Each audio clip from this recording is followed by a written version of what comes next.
Hello, everyone. Welcome to week 3 of our course, History 307 Online. Coming to you again from the home office today, and for me, that is San Jose, California.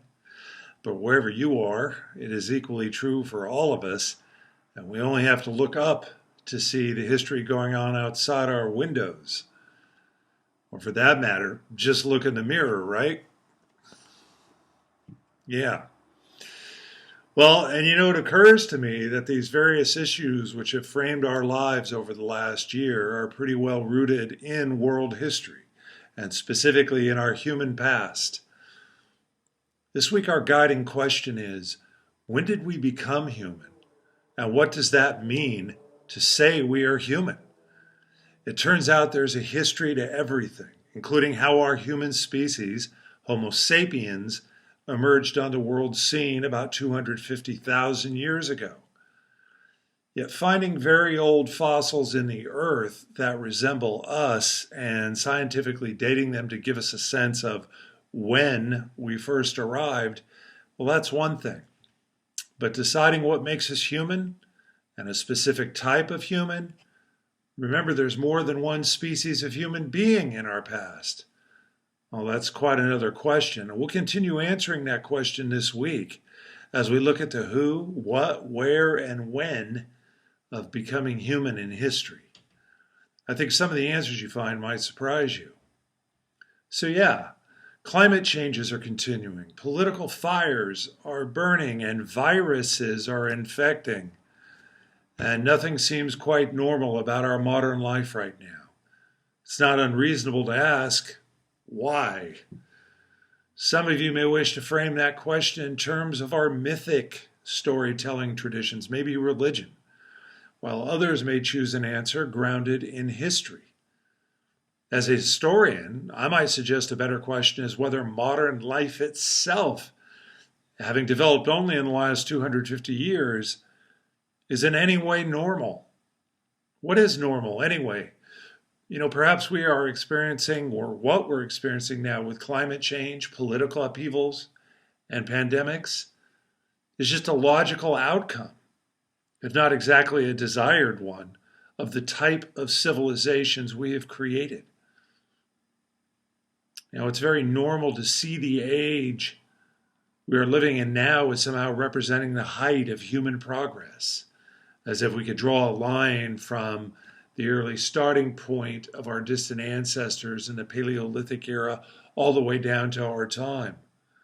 And that line would represent an unbroken line, as I say, of upward progress.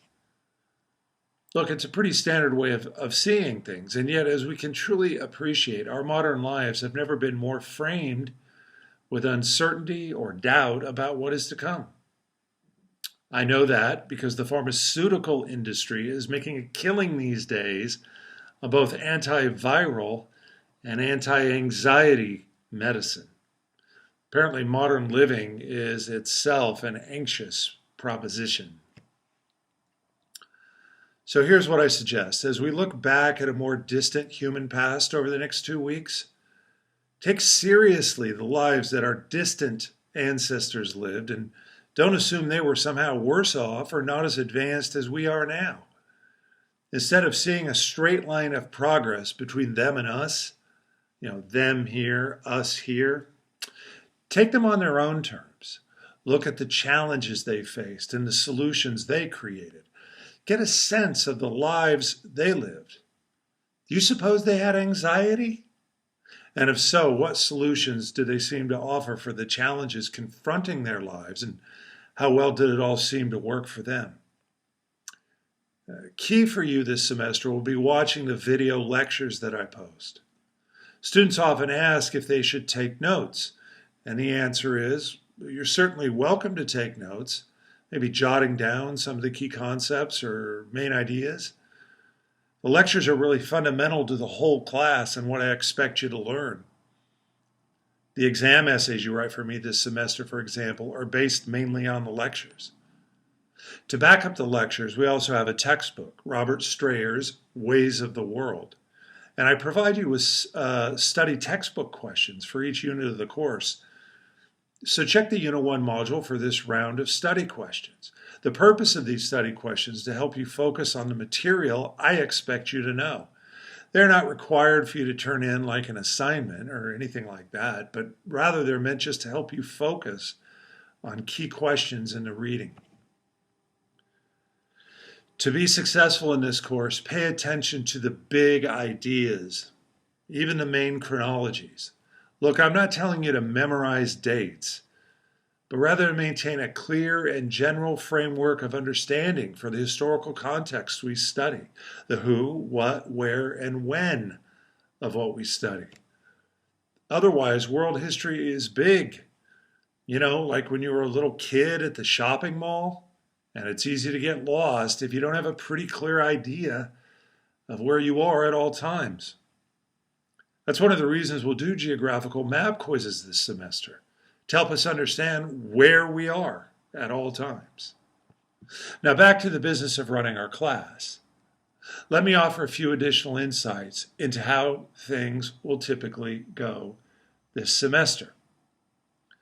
I will usually post a new module each week on Monday mornings, unless Monday's a holiday or something, between 9 and noon. Between 9 and noon.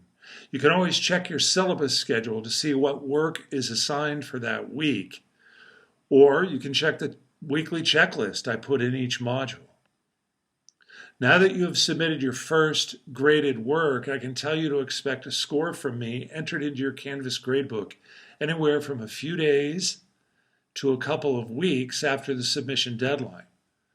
Sometimes I will grade the work of your class first, but remember, I have 5 classes and they are all online, so depending on when I can get to your work, it may be a couple of weeks before you see a score. And I thank you in advance for your patience. And remember, you can always reach out to me via Canvas or campus email. You may also schedule an online office hour with me via Zoom, so check your syllabus for my office hours. These online office hours are useful if we need to discuss something beyond what an email allows. Most questions can be answered by email, but just remember that office hours are also available. You just need to make an appointment with me. And as always, don't hesitate to contact me if you have any questions. Have a great week, everyone.